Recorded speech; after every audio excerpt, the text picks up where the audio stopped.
Sister Catherine, as much as I want to believe you, I just don't understand why this would happen.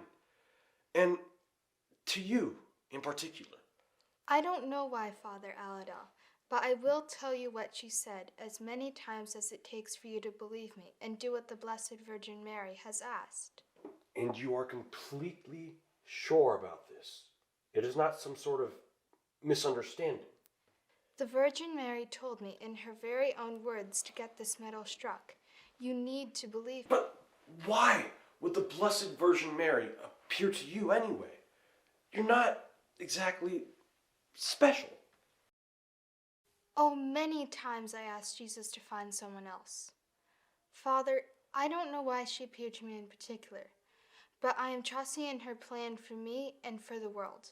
And that plan depends on you to help me get the medal struck.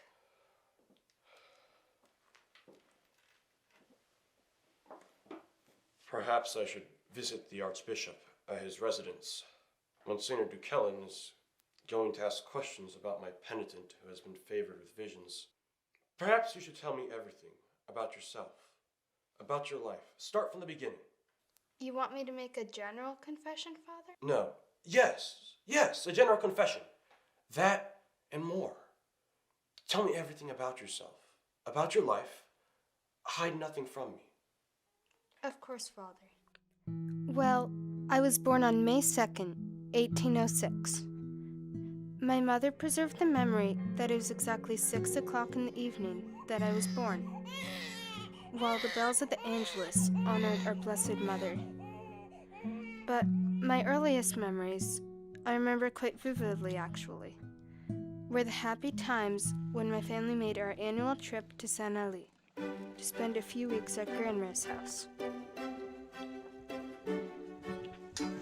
Catherine, time to put those apples in the wagon.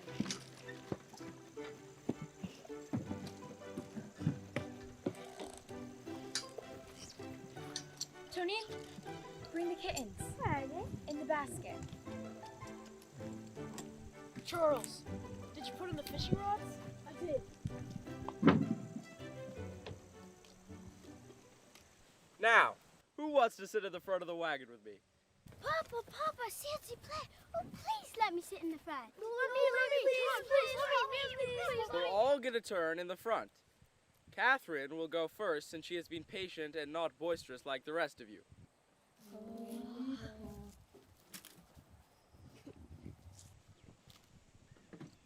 Papa, could Doneen sit in the front after me? Of course, and you will all get a turn if you behave. Are you ready, my dear? Yes, except this last trunk needs to be closed. I'll get that. All right, get in the wagon. Tonine, where's your bonnet? I'll carry the lunch basket. Pierre, get the stone jar of lemonade. Never mind, Tonine. I would much rather you sat in the front. But you know we must do as Papa says. Now you take charge of the kittens.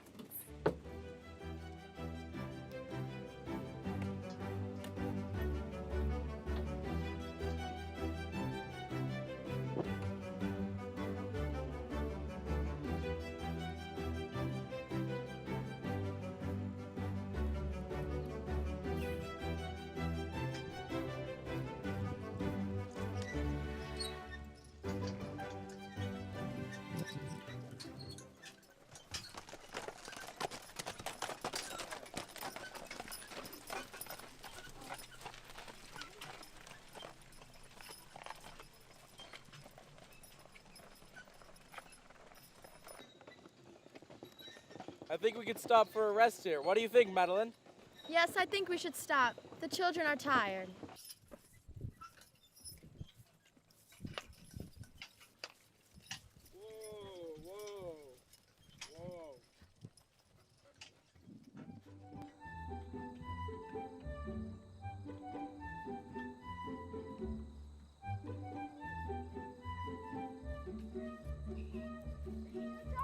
Whoa.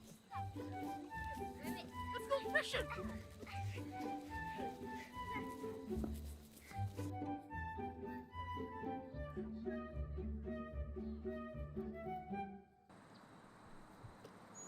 Ooh, Mama, apple pie.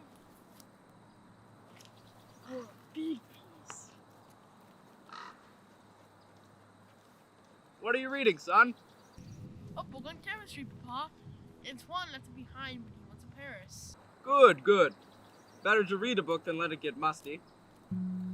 You know, Madeline, I can hardly believe that it was 4 years ago that Hubert enlisted in the army and Antoine. Now that they're in Paris, I doubt we'll ever see our sons again. Now, Pierre, they are good boys and ride often. It is more than many children do. Will you least want to see us this summer? Hard to say, Shetty. Since your sister went to live with your aunt and uncle in the Grèce, she goes wherever they go. Come, come. I have to get back to Fun by this afternoon after I see you settled at Senely. We must be on our way soon. Now let's have some of that apple pie. Mama, my little kittens are hungry. Auguste, can you get the milk? It's over in the little basket. Hey, Mama.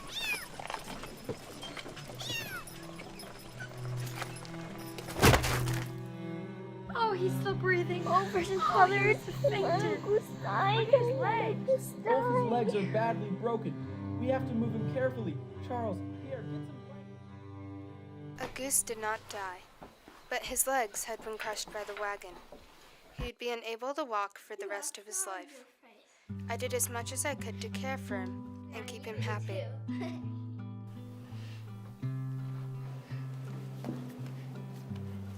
Was I gonna do something with you right now, Auguste? We're gonna play the guessing game. That's right, now.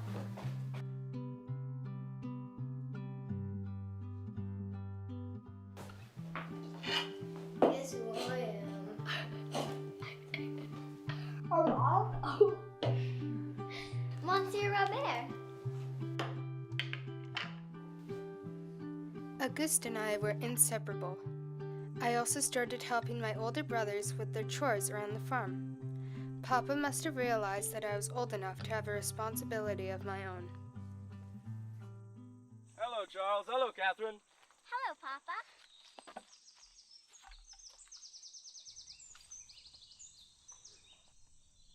What are you up to, ma petite? I'm helping Charles sort the apples. Catherine, I think you are quite capable of taking complete control of the chickens. How would you like that? Oh, Papa, I would love it. Good. You can begin today.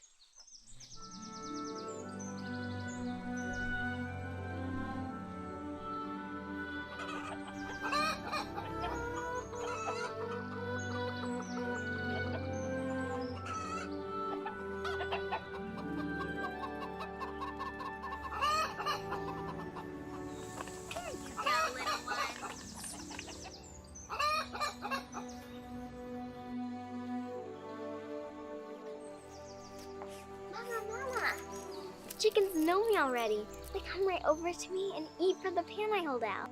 That shows they have perfect confidence in you, Sherry, just as I have. God bless my little Catherine always.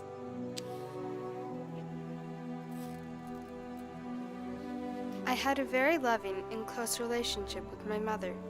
We all did. We would often sing together as we worked in the kitchen. Frère Jacques, Frère Jacques, dormez-vous, dormez-vous, sonne les matines, sonne les matines, sonne les dons, sonne les dons, sonne les matines, sonne les matines, Ding, ding, dong, ding, ding, dong. But my favorite thing was to spend time next to Mama when she sat by her favorite window. If the other children were out playing hide and seek in the big barn, I had her all to myself. Sometimes she sewed or read aloud from a book about the saints. And St. Margaret Mary lived not far away in Péray-le-Monial. Is that in Burgundy, Mama? Yes, my petite. And St. Joan of Arc came from that part of France too, didn't she? From the village of Domremy in Lorraine, near the Rive Mousse. And, oh, I don't think I'll tell that story again. We can't have tears on a dear little face. That's what happened last time. Tomorrow then, I promise to just put my head in your lap and just listen. It's a promise, Mama. From those stories, I learned much about our Catholic faith, and all about the house were reminders of it. And in Mama's bedroom, was a statue of the Madonna. There, in that room, when I was 9 years old, my mother died. Soon after Mama's death, Charles left for Paris to learn the catering trade, and Joseph and Pierre were sent to boarding school. My older sister, Marie-Louise, came back home. She started to do the chores Mama always did. What memories do you have of Mama? I don't know. Did Mama meet you? I don't remember. Did you used to sing with Mama? I suppose so. Frère Jacques, donne-nous.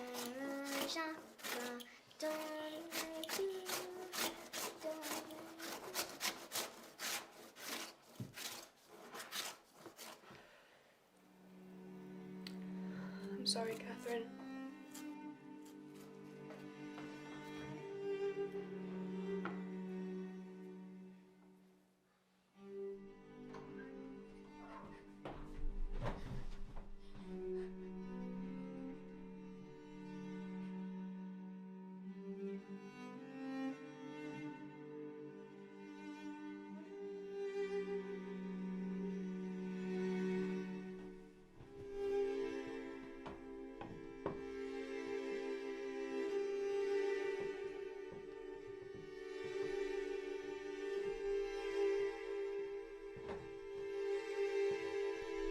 You were Jesus' mother, you were the disciple John's mother, and now you will be my mother. I'll never be sad about losing my mother again because I'll always have you.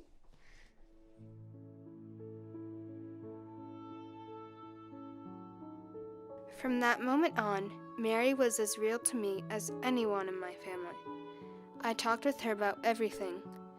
The Lord put a desire in my heart which might seem presumptuous, preposterous, or nearly blasphemous, the desire to see the Blessed Virgin. It became the constant petition of my prayers, and I knew that someday I would see the Mother of God. My Aunt Marguerite, Papa's sister, suggested that Papa sent Tonine and me to live with her family. Papa agreed. Why do we have to go? Papa said it would be good for you girls to have a view of other places. You'll have fun with your cousins. I know I just arrived and now you're leaving, but it will be best.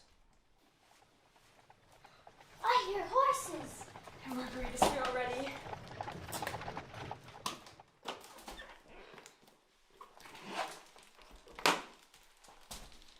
Goodbye, Marie-Louise. It's time for you to go.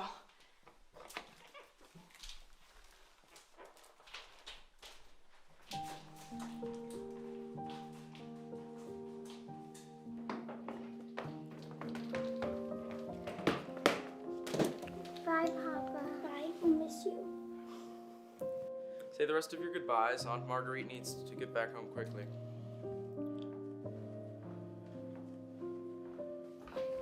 Goodbye, Goose. I'll miss you. We'll miss you. We'll be back soon. My chickens!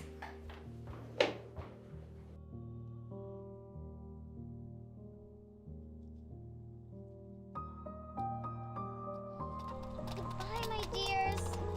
Be good for Marie-Louise while I'm gone. I know she doesn't understand you the way I do, but she means well. Bye.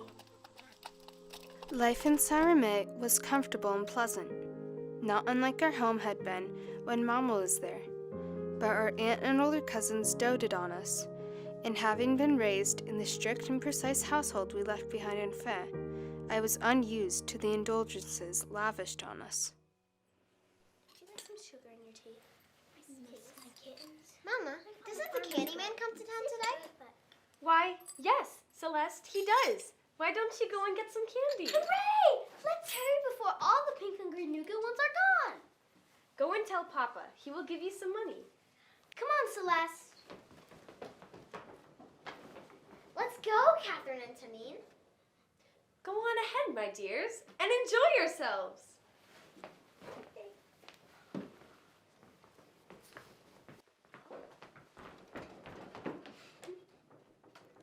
The stay at Saint-Remy was intended to be a temporary measure to tide everyone over the crisis caused by Mama's death. But years went by before anyone realized it. Finally, Papa decided that Tonine and I should return home. I was very happy to be with my family again, but everything felt so dismal and sad. Papa was rarely happy anymore, and at any slight provocation he would get angry and lash out. I felt so much sorrow over his misery and wanted to help him. I prayed and hoped that he would find his happiness once again.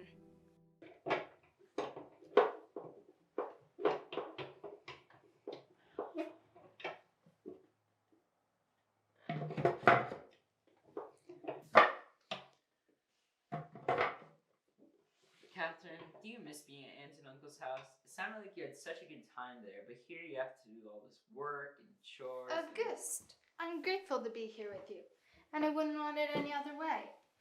Besides, I missed all the housework. It's good to have some little penances in a day. I know, but Papa has gotten so sour, and I don't understand how you can bear it after being in Saint-Remy for so long. It just seems like every day he gets more and more brooding and agitated. I know I shouldn't have said that, but I feel, I guess I envy your patience. I'm not perfect, Auguste. You need to pray. Pray that Papa will find peace. Pray that you shall receive the virtue of patience from our Lord. Don't despair, Auguste. Pray. With Mary as my mother, I no longer looked to Marie-Louise to fill the void that had been left by Mama's passing. I was grown up and could be more of a sister to Marie-Louise.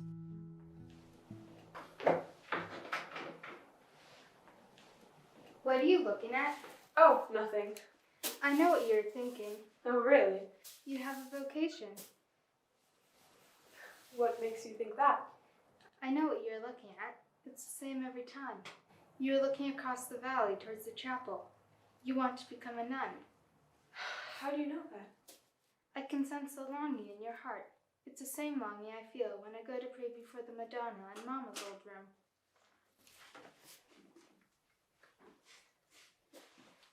Please.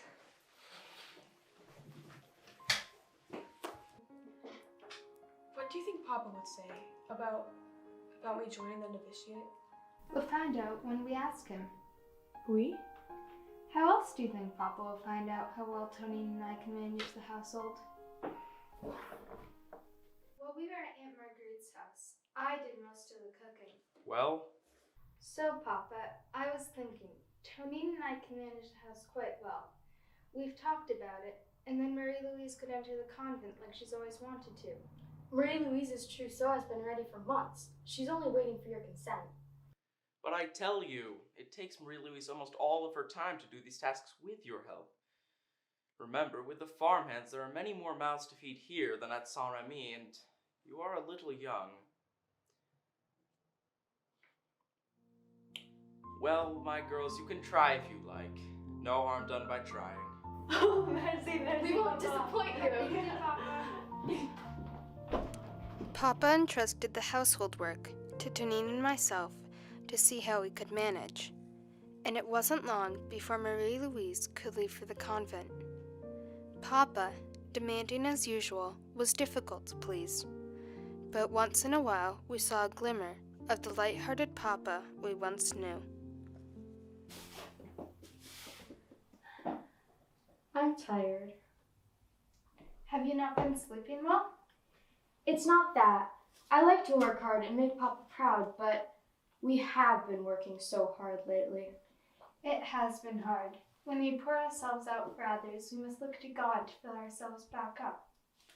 Let's sit for a moment and find rest in Him. Have you girls seen my gloves? No, Papa. Well, Catherine, I need your help preparing the soil for the vegetable garden. Yes, Papa. But we promised to bring Madame Janot a cake. Well, a promise is a promise. You girls have not had much fun lately. What do you think about baking something in addition to Madame Janot's cake? And you could bring it to the St. Robert's Day Festival at Carmen. Do you really mean it, Papa? Yes, you could both bake something for the contest and I'll take you for opening day. But Papa, only the best cooks compete at La Fête de Saint-Robert. Well, you can try. Now, if only I could find my gloves. Papa! What a waste of time it has been looking for these. I must get back to the fields. Oh, Catherine, isn't this amazing? Indeed.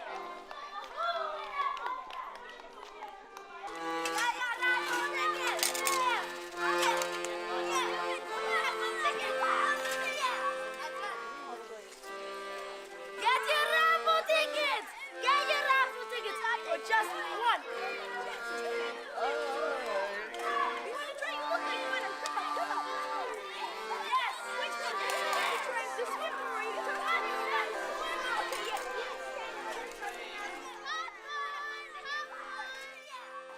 This looks wonderful. Have a good time at the fair. Entries for the baking contest? Yes, my two daughters each have entries. What time will the judging be? 12 noon, right after the Angelus. Pierre! Come, join us in some wine.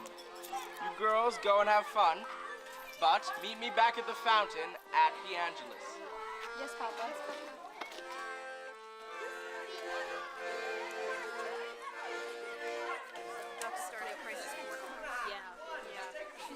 She's a show. That's beautiful picture. That's okay. Okay. You like to buy a little bag? A little blue one, or this red one, or the green one. What would you like? The blue one? I think that would be perfect. All right, 2 coins. Oh, look! There are some girls from catechism class in Saint-Romain. Tonine, Catherine, come and join us. The pageant's about to begin. You go ahead. I want to go look for something for Auguste. All right. But be back for Papa at noon. I will.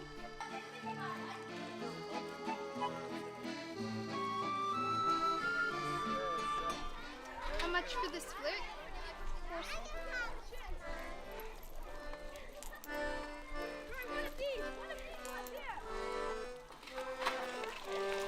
Are you lost? A stick of candy too, please. Merci beaucoup. Come on, ma petite. Let's find her.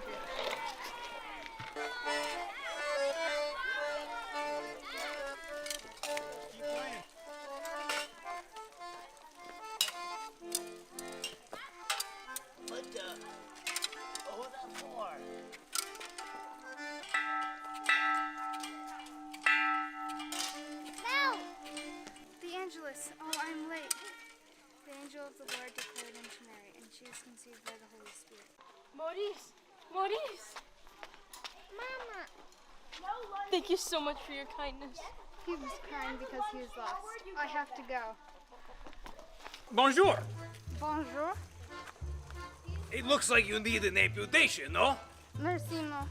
No? Well, you look like a brave mademoiselle. At least you can stand on my knife board and have knives thrown at you. Pardon?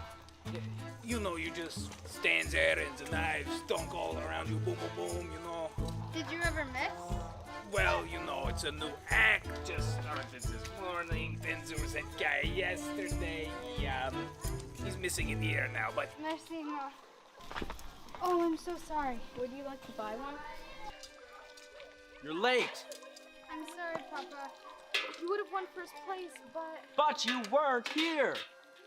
I meant to return, Papa, but... No excuses, Catherine. You know how much punctuality means to me. I had hoped to be proud of you today. It's time to go. Come along.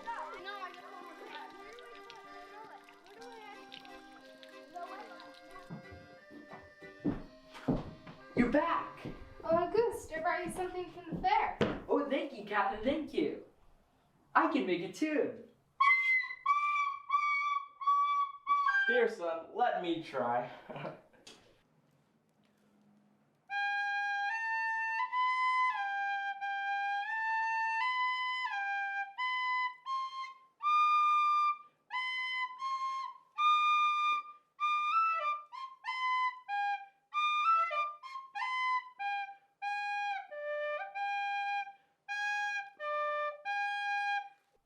Papa, I didn't know you could play. Nor I.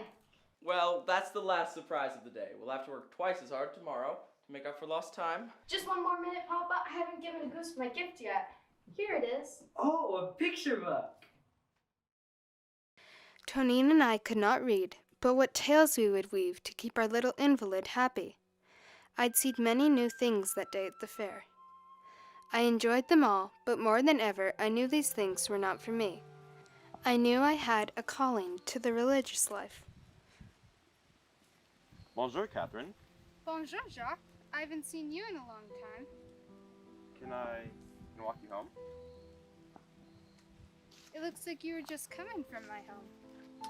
Well, yes. It's a long way for you to come visiting from Saint-Romain. Well, I was asking your father a question. Do you want to know what the question was, Catherine? I was asking your father for permission to court you. I'm sorry, Jacques, but I've pledged myself to God. What?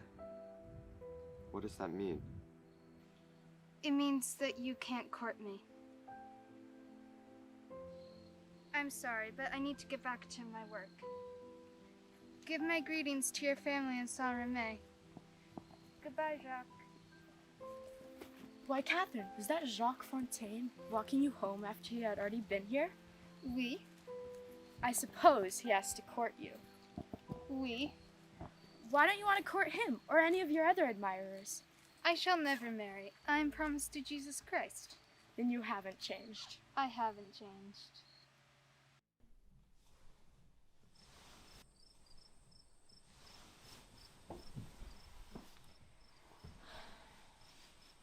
Is it morning? No, it's not quite time to wake up. What is it then? I had a dream. Was it a nightmare? No, it wasn't a nightmare. What was it then?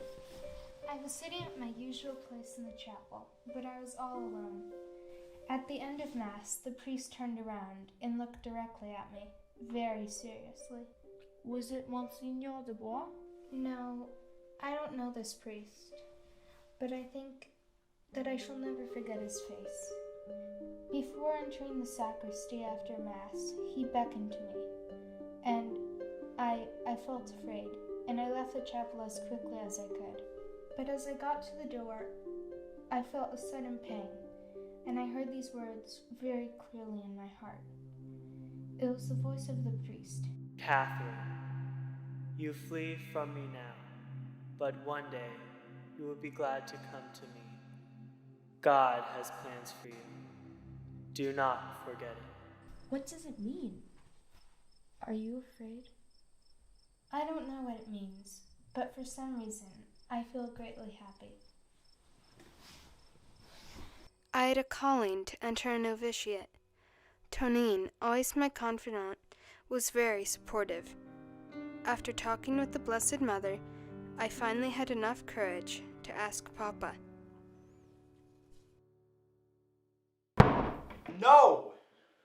But Papa, this is the only time I've asked anything for myself. You reject a man asking to court you. Now you dare to ask me if you may join a convent? Your nerve! You think you could just run off and do something like that? I can't believe you would even think of doing such a thing. No! I've just received word from Charles that his wife has passed away. What? How sad. Yes. I've decided that Catherine should go to his restaurant to help him. I hope you'll be good and behave yourself and forget this silly idea. Paris? Yes. That's the end of this conversation.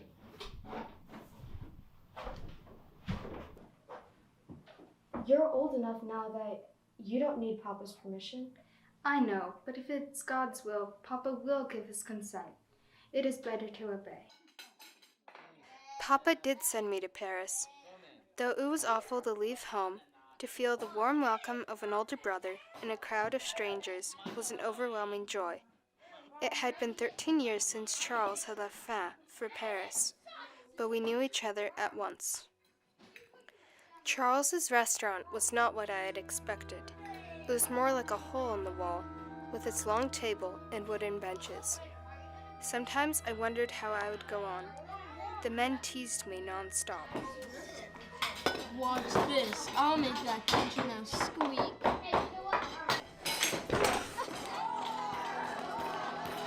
I was so unhappy. At times I broke down and wept in my room under the roof. Charles was not blind to my unhappiness. And, may God bless him, he wrote to our oldest brother Hubert for advice.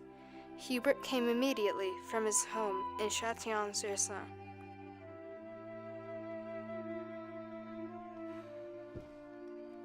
My wife Jeanne suggested that we could take Catherine back to Châtillon to join her school for young ladies there. But you know how severe Papa can be. He sent her here, and this is where he wants her to be.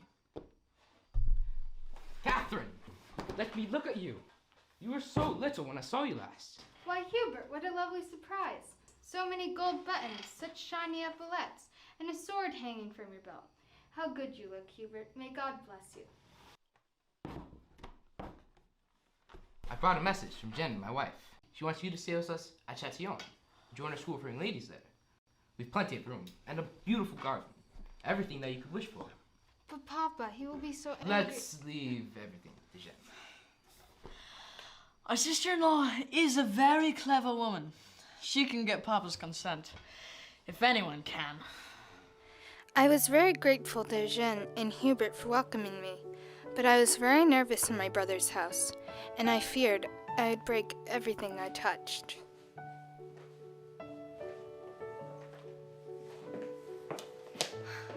Oh, hi, Catherine.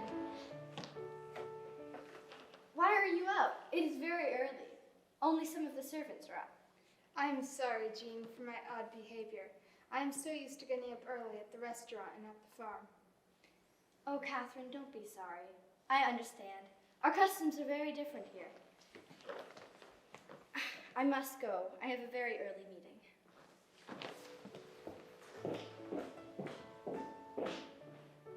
Jeanne and Hubert decided to enroll me in the school that Jeanne ran. Although I was eager to receive an education, I felt miserably out of place with all the fancy schoolgirls.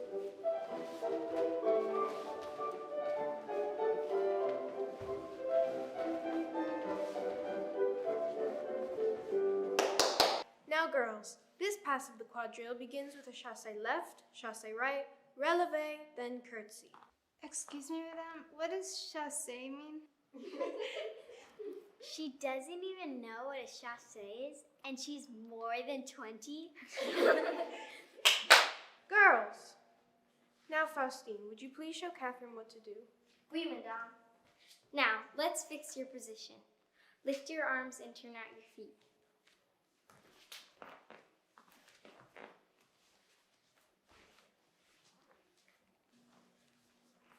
Let's begin again.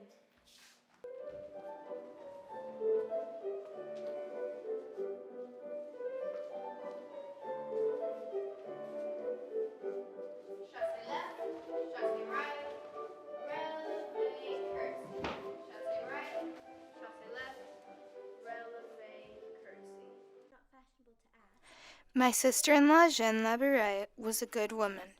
She was well known at the Hospice of Charity in Châtillon, where she was close to the Daughters of Charity.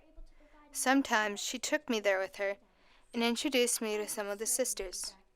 Just to be on that holy ground filled me with peace. I felt as if God were drawing me closer.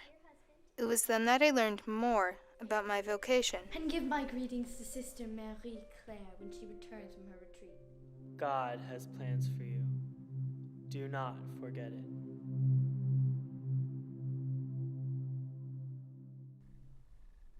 Catherine? Sister, could you please tell me who this is? Of course, my dear. This is our father founder, St. Vincent de Paul. That's him. That's the priest who spoke to me at our church in Fay. No, Catherine. He died over 100 years ago. Perhaps you have seen his portrait before. Catherine, The carriage is waiting.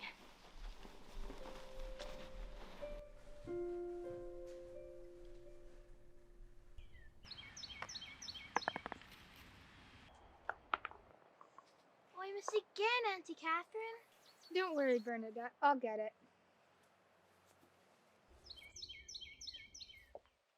Come to tea, dear. What's got you and Sister Tis? It's your sister. Catherine? Has she done something wrong?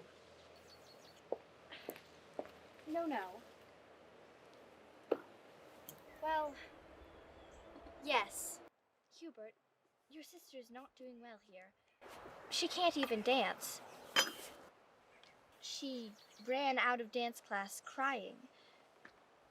I couldn't put her in an academic class with the younger students because she doesn't know her letters. I've been tutoring her myself, and I thought perhaps I could put her in a dance class. She's quite a country girl, isn't she?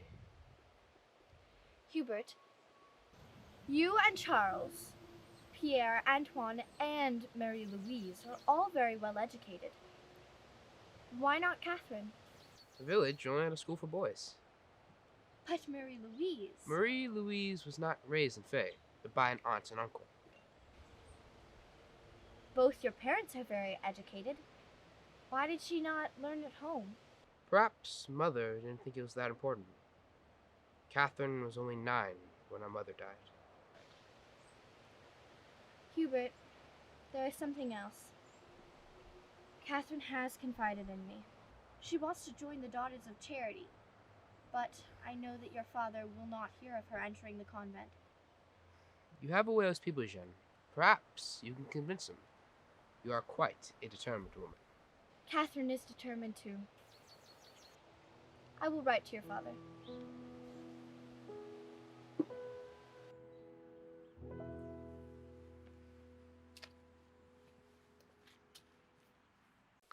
And so Papa gave his consent, and I came here. You know everything after that. Remind me, when did you first start having visions and locutions here? Tell me about that. Of course, Father.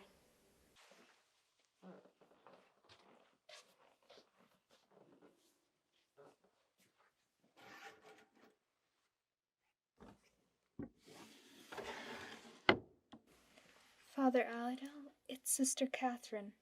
May I tell you what weighs most heavily on my heart before my confession? I'm your spiritual director as well as your confessor. That would be fine. Thank you, Father.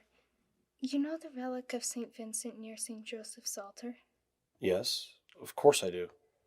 Well, just after finishing the novena prayers in honor of St. Vincent, I looked towards the shrine containing the relic, and above the shrine a heart appeared. It was white, and I knew it was the heart of St. Vincent, symbolizing innocence, peace, calm, and unity. And then the heart turned a fiery red. Then once again I knew that the charity that this community has would spread throughout the earth. A fiery red. Yes. Then the third time, it was a very deep red color, almost black. I felt a great sadness as a voice told me I had much to suffer, and that the heart of St. Vincent was severely afflicted at the sorrow that would befall France. And I could feel all those emotions, Father Aladel. Well, it seems to me that you haven't gotten enough sleep here at the convent. A black-colored heart. Sorrow that befall all France. Sometimes it's hard to control your imagination, but I think that's exactly what you need to do, Sister Catherine. I'm telling the truth, Father. Please believe me. I'm sure that's what you think. How about you make your confession and forget about all this, yes? Yes, Father Aladel. Catherine. Catherine. Come to the chapel. The Blessed Virgin is waiting. Who? The Blessed Virgin. Do not be uneasy. Everyone is asleep. Quickly, get dressed. I will wait for you.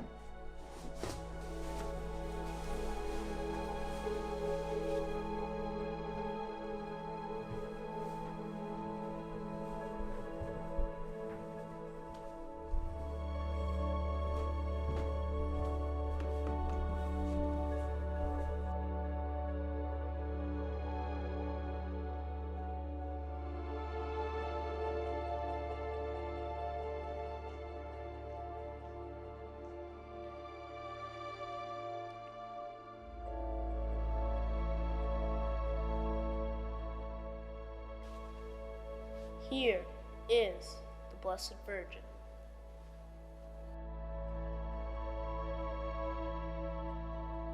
This is the Blessed Virgin.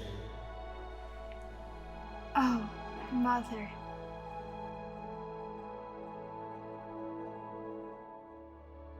Catherine, my precious daughter, my dear child, God wishes to charge you with a mission. Of course. Anything for him.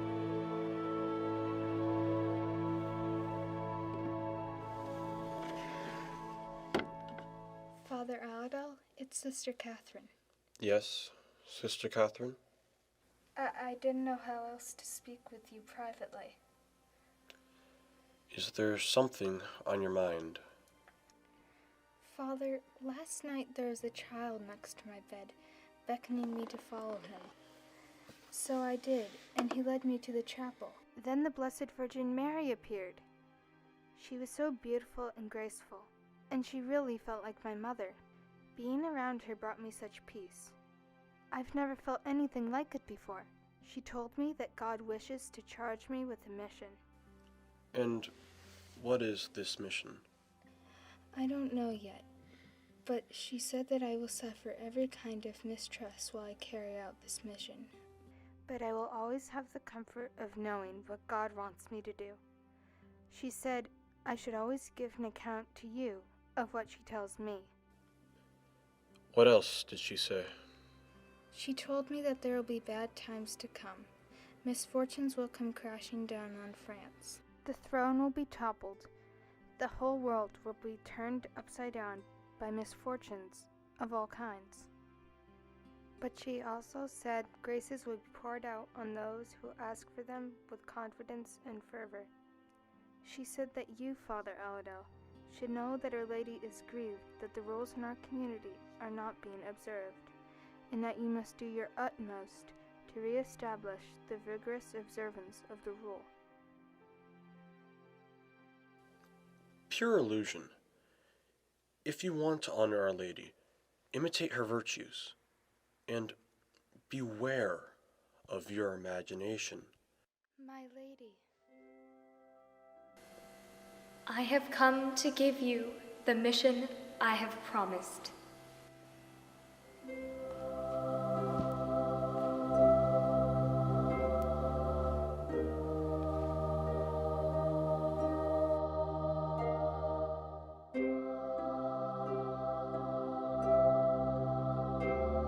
These rays symbolize the graces I shed upon those who ask for them.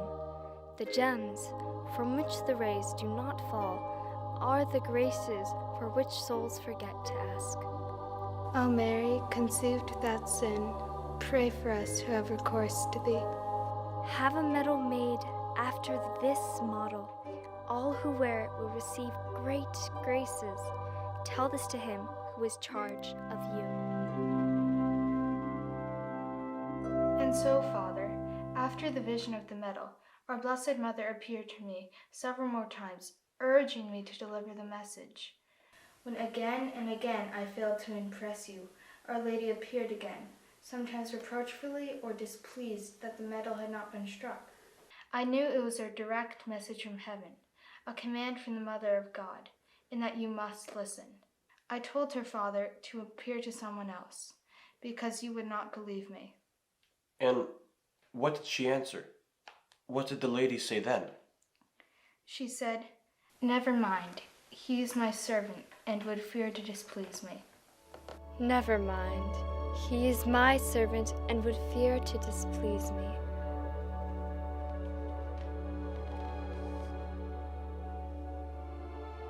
Father Aladal, are you all right? Yes. Yes. Tomorrow, I will visit the Archbishop. Monsignor de Quillen has a great devotion to Our Lady, and I think I can convince him of your piety. Oh, please do not tell him the name of the sister who received the visions. You promised never to reveal my identity. If he agrees, I will go next to an engraver. Every detail must be done perfectly. There must be no mistake. Remember, it was Our Lady herself who designed the medal. When the medals have been engraved, Father, I should like to have one.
Hail Mary, conceived without sin, pray for us who have recourse to thee.